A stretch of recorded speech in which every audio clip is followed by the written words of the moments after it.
बिस्मिल्लाहिर्रहमानिर्रहीम। Respectable dear viewers, अस्सलाम वालेकुम। आज एक यूनिक टॉपिक के साथ हाजिर है और आज का टॉपिक बहुत ही इम्पॉर्टेंट है और हर लेवल ऑफ स्टूडेंट के लिए इसकी सिग्निफिकेंस और इम्पॉर्टेंस अपनी जगह पे है। तो जिसने भी हमारे चैनल को सब्सक्राइब नहीं किया वो सब्सक्राइब कर ले। जो सब्सक्राइबर है वो बेल आइकन को लाजमी दबाए ताकि हर नई वीडियो की नोटिफिकेशन सबसे पहले आपको मिल सके। और जो सब्सक्राइबर है वो वीडियो को ज़्यादा से ज़्यादा लाइक और शेयर किया करे ताकि बहुत सारे लोग उससे मुस्तफ़ीद हो सके। अब आज के टॉपिक की जानिब जाते हैं। आज का टॉपिक बेसिकली प्रोज प्रोज या इंग्लिश लिटरेचर से रिलेटेड है, जिसका नाम है Gulliver travelled by Jonathan Swift की पार्ट 2 या सेकंड ओएज, और जिसकी समरी एंड एनालिसिस ऑफ ब्रॉब डिंगनेग ब्रॉब डिंगनेग की समरी और उसका एनालिसिस या सोशल सेटायर जो है उसके अंदर वो सारी जानकारी पार्ट 2 आप लोग के सामने प्रेजेंट करने की कोशिश करें। तो आप लोग स्टे कनेक्टेड रहे, ए टू जी लेक्चर को वॉच करें। अब वो शुरुआत की जानिब जाते हैं। Summary, critical analysis and social satire of the second voyage part 2 Brobdingnag in the Gulliver travels by Jonathan Swift. सबसे पहले उसकी ब्रीफ जो है और व्यू सुन ले कि इसके अंदर क्या क्या चीज़ें हैं। तो ये टाइटल्स की सूरत में मैं इसकी समरी आप लोग के सामने रखता हूँ कि अराइवल इन द ब्रॉब डिंगनेग, कि कैसे वो जो है अराइवल करता है, आमद करता है दूसरी आइलैंड में जिसका नाम है ब्रॉब डिंगनेग, जिसका नाम ब्रॉब डिंगनेग है। उसमें अराइवल गलिवर्स कैसे करता है।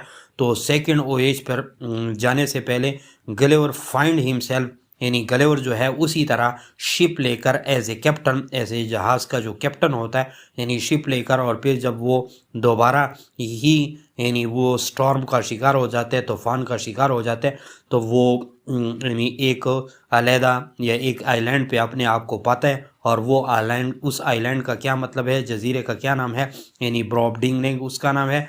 और यहाँ पर Gulliver find himself in a land inhabited by giant 60 feets after being abandoned by his crew. ये जो ही उसकी आँखें खुल जाती है आइलैंड पे पड़ा रहता है, और इस आइलैंड के लोग जो है दूर दराज बड़े दराज कद के मालिक होते हैं और तकरीबन जियांट होते हैं। जिस तरह लिलीपुट में 6 इंच के लोग थे, यहाँ पे 60 फीट है, 60 फुट के लोग हैं, 60 फीट के मालिक लोग हैं। और अब ये यहाँ पे क्रू जो है यहाँ पे बहुत सारे लोग उसके इर्द गिर्द जमा हो गए, और यहाँ पे किसान वगैरह काम कर रहे थे, और उन्होंने जब इसको देखा तो वो इर्द गिर्द जमा हो गए। ही initially struggle with the immense size difference, ये पहले बहुत ही कोशिश करता है कि इसी काफ़ी साइज डिफरेंस की वजह से वो कोशिश करता है कि इसको जो है किसी न किसी तरीके से यहाँ से चला जाए।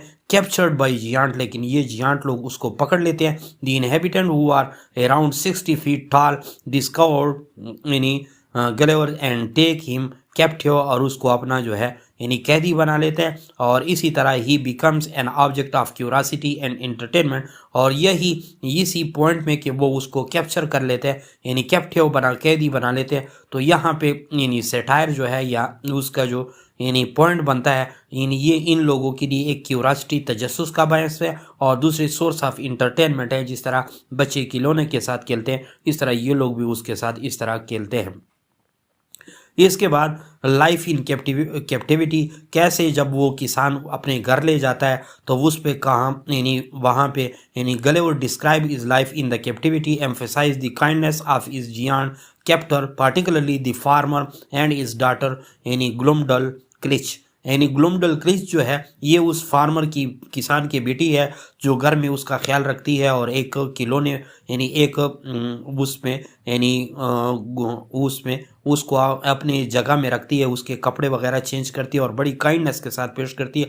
और ये फार्मर जो है किसान, ये उसको दूर दराज इधर उधर भी ले जाता है और लोगों के जो है पब्लिक स्क्वायर पे लोगों को दिखाता है ताकि लोग जो है उससे माजूज हो सके, और उस पर पैसे कमाता है और उससे करतब दिखाता है। इसी तरह इसको पहले इसकी लैंग्वेज की समझ नहीं आती इस आइलैंड की, तो लर्निंग द लैंग्वेज 4 नंबर पे Gulliver learns the Brobdingnagian language and engage in conversation with the giant, और इस तरह वो जियांट के साथ कन्वर्सेशन करते हैं। This allows him to understand their culture and way of life, और इसी तरह ये उनकी ज़िंदगियों को और उसके कल्चर को इसी तरह लैंग्वेज समझने के बाद समझ जाता है। इसके बाद 5th नंबर पे यानी सुर्खी है रॉयल रिप्रेजेंटेशन, यानी ये कैसे Gulliver is presented to the Brobdingnag king and queen, और यही फार्मर उसको किंग और क्वीन के पास ले जाता है और क्वीन के हाथों उसको भेज लेता है। He amazes them with the tale of world behind showcasing various invention and aspect of European civilisation,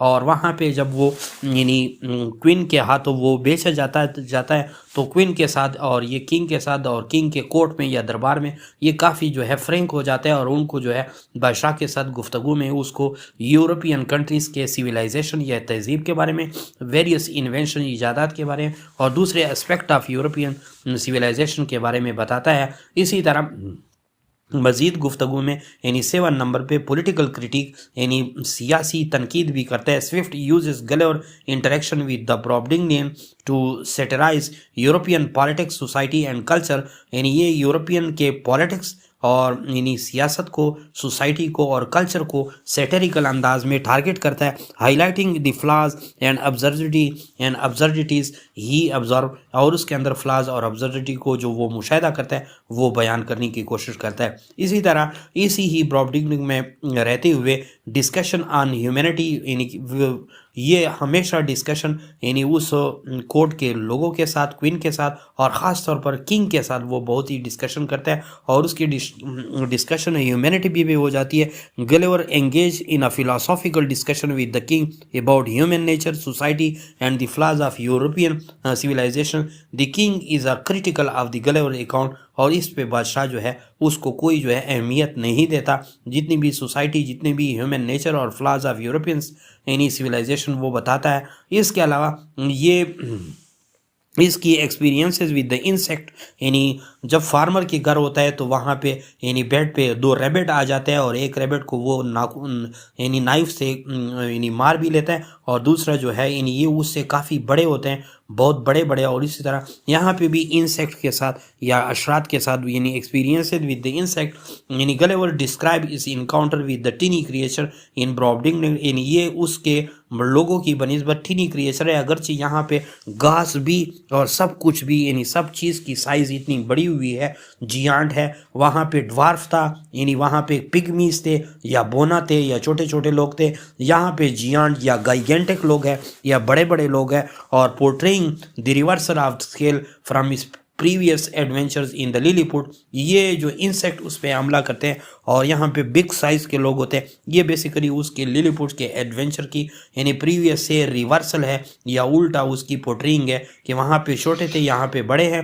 इसी तरह वो यहाँ से तंग होकर आखिर एस्केप करने की कोशिश करते हैं। एस्केप अटेम्प्ट 9th नंबर पे Gulliver tries to escape from Brobdingnag but faces numerous challenges due to small size, ultimately his escape plan fails, यानी उसका जो प्लान होता है वो फेल हो जाता है। और इसी तरह ये बादशाह वगैरह के साथ यानी क्या कर लेता है, यानी एक प्रोग्राम पे जब जाने की कोशिश करते हैं तो ये तो हमेशा पिंजरे की सूरत में उसको यानी रखा जाता है, जिस तरह खिलौने या किसी पैरट या किसी यानी मामूली छोटे से जानवर को रखा जाता है। तो यहाँ पे यानी जहाज़ में भी उसका अपना एक पोर्शन है। वहाँ से फिर क्या हो जाता है, रिटर्न टू इंग्लैंड, यानी the farmer eventually sell Gulliver to the queen. He is then taken to a small box and a ship back to England। और इसी तरह ये हो जाता है कि यही शिप में जब वो आगे जहाज़ में, बहरी जहाज़ में आगे जाते हैं तो उसी से कोई यानी मतलब है ओकाब टाइप यानी बड़ा बर्ड आ जाते हैं, उस पिंजरे को उठा लेते हैं और उस पिंजरे को ऐसी जगह, क्योंकि वो खाने की चीज़ नहीं है तो ऐसी जगह पे डाल लेते हैं कि दोबारा फिर दूसरे शिप वाले जो है उसको वहाँ से उठा लेते हैं। और इसी तरह जो ही वो पिंजरे से अपने बाहर आता है तो वो दोबारा यानी इंग्लैंड पहुंच चुका होता है, यानी उसी शिप जो है, शिप वाले उसको इंग्लैंड जो है पहुंचा लेते हैं। इसी तरह उसकी सेकंड वोएज यहाँ पे ख़त्म हो जाती है। दिस वोएज टू ब्रॉबडिंग यानी explore the themes of relative perspective से मुराद यानी मुताल का तनाजुर से यानी पीछे लिलीपुशियन से उसकी कंपैरिजन मिलती है। पॉलिटिकल सटायर, और यहाँ पे पॉलिटिकल सटायर भी है, और cultural criticism offering a contrast to Gulliver यानी previous experiences in the Lilliput, यानी इसी ही समरी के अंदर बहुत कुछ जो है लिलीपुशियन से कंपैरिजन के थ्रू आपको मिल जाता है। और ये बेसिकली सोशल सेटायर या क्रिटिकल एनालिसिस इसी एज का आप लोग नोट करें, वो भी जो है मैंने यानी टाइटल की सूरत में नोट किए हुए है। और ये दरअसल सेटायर है इंग्लैंड सोसाइटी पे, या इंग्लैंड की जो सोसाइटी थी उसकी सिविलाइजेशन पे। बेसिकली ये उसको टारगेट कर रहा है, एलागारिकल अप्रोच है यहाँ पे, सेटेरिकल अप्रोच है। और यहाँ पे यानी वो बयान तो ये कर रहा है इस इलाके को, लेकिन असल में उसकी टारगेट ऑफ सोसाइटी जो है वो इंग्लैंड है, टारगेट ऑफ नेशन जो है वो इंग्लैंड है, और कंट्री ऑफ जो है टारगेट जो है वो भी इंग्लैंड है। तो इसकी क्रिटिकल एनालिसिस या सोशल सटायर नोट करें। Brobdingnag is a fictional land created by Jonathan Swift in this novel Gulliver travel. ये फिक्शनरी लैंड है, यानी एक इमेजिनरी लैंड है, तस्वुराती है, ओरिजिनली तौर पर नहीं है। In this part of the story Lemuel Gulliver encounter a land where everything is gigantic compared to him. Swift uses Brobdingnag to satirize various aspects of human nature and society. यहाँ भी बहुत सारे human nature और society की चीज़ों को target करता है, सेटराइज यानी सेटायर उसके ऊपर करता है। और उससे मुराद वो इंग्लैंड की सोसाइटी की यानी रिफॉर्मेशन चाहता है। ये उसकी फॉलिस को या इसके ईवल्स को टारगेट करता है ताकि उसमें जो है रिफॉर्मेशन ला सके।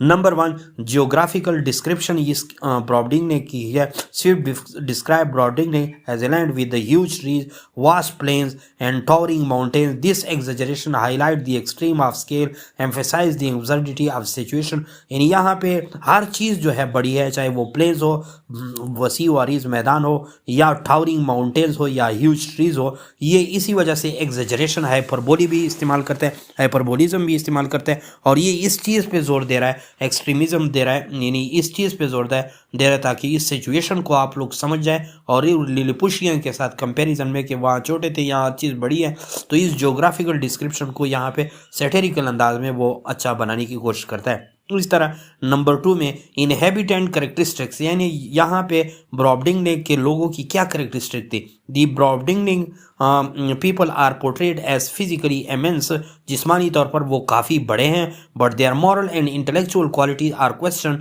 लेकिन यहाँ पे वो सेटेरिकल अंदाज में वो क्या कर लेता है, टारगेट करता है कि उसके अखलाकी और उसके जो है जहनी क्वालिटीज़ जो है वो क्वेश्चनेबल है, यानी काबिल क्या है, यानी उसके अंदर फतूर पाए जाते हैं। ये असल में इंग्लैंड के उस चीज़ों को टारगेट करते हैं। This allow Swift to critic the idea that physical size को रिलेट विद द वर्चू।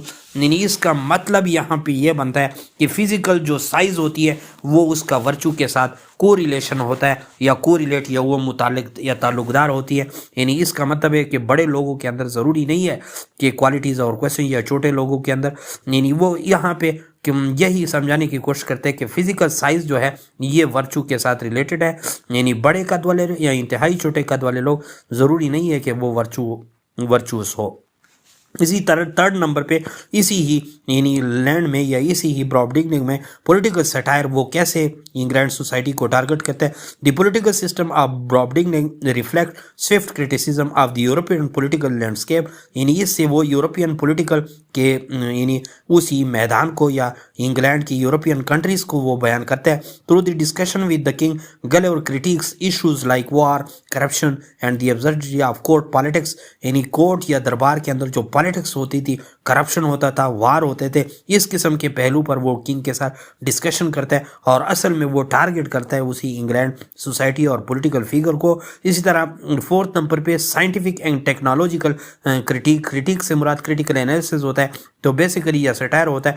तो Gulliver describe European invention to the Brobding वो find them impractical and often ridiculous. यानी बादशाह के सामने जब वो गलेवर वो यूरोपियन इन्वेंशन या साइंटिफिक या टेक्नोलॉजिकल एडवांसमेंट रख लेता है, तो वो उसे क्या कर लेता है, यानी वो उसे यानी इम्प्रैक्टिकल एंड ऑफन रेडिकुलस यानी मजाक भी उड़ाते हैं, और वो उसको क्या कर लेते हैं, यानी इम्प्रैक्टिकल गैर अमली तौर पे उसको शो करते हैं। This reflect Swift scepticism. यानी स्विफ्ट की क्या थी, शक था या डाउट था toward blind faith in the progress, कि ये यूरोपियन कंट्री वाले लोग प्रोग्रेस पे ब्लाइंड फेथ या ईमान रखते हैं, और द साइंटिफिक माइंडसेट, और इस तरह साइंटिफिक माइंडसेट इन लोगों की बनी हुई है, वो ब्लाइंडली इस चीज़ को फॉलो करते हैं। जो स्विफ्ट को इस चीज़ को स्केप्टिकल अंदाज से देखता था। इसके बाद इसी ब्रॉबडिंग ने की सोशल कमेंट्री है, Swift uses the Brobdingnagian society to criticize various social norm and practice. बहुत सारे